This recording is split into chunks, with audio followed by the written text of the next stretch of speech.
Hello friends, logical రీజనింగ్లో number అనాలసిస్కి సంబంధించిన ఒక problem ఇవ్వబడింది. ఆప్షన్స్ కూడా ఇచ్చారు. ఎలా చేయాలో చూద్దాం.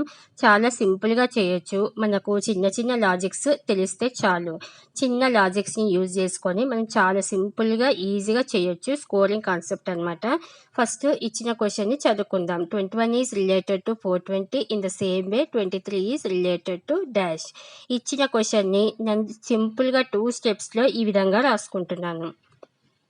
ఈ విధంగా రాసుకుంటే మనం ఎలా చేయాలో చూద్దాం. ఈ విధంగా రాసుకున్న తర్వాత 21ని మనం ఏం చేస్తే 420 వస్తుంది అంటే నేను 21 హోల్ స్క్వేర్ని రాసుకుంటే 441 వస్తుంది.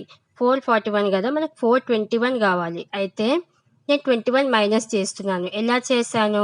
21 హోల్ స్క్వేర్ ఉంది కదా, ఏదైతే స్క్వేరింగ్ చేసామో అదే నంబర్ని నేను మైనస్ చేస్తే నాకు 420 వచ్చింది. అయితే సేమ్ ఇదే కండిషన్ని ఫాలో చేసుకొని 23 హోల్ స్క్వేర్ చేస్తున్నాను. 23 హోల్ స్క్వేర్ అంటే 521. ఏదైతే స్క్వేర్ చేశానో అదే నంబర్ని మైనస్ చేశాను. మైనస్ చేస్తే మనకి 506 వచ్చింది. ఇచ్చిన ఆప్షన్స్లో 4th ఆన్సర్ కరెక్ట్ కాబట్టి ఈ విధంగా సింపుల్గా చేయొచ్చు. Thank you for watching.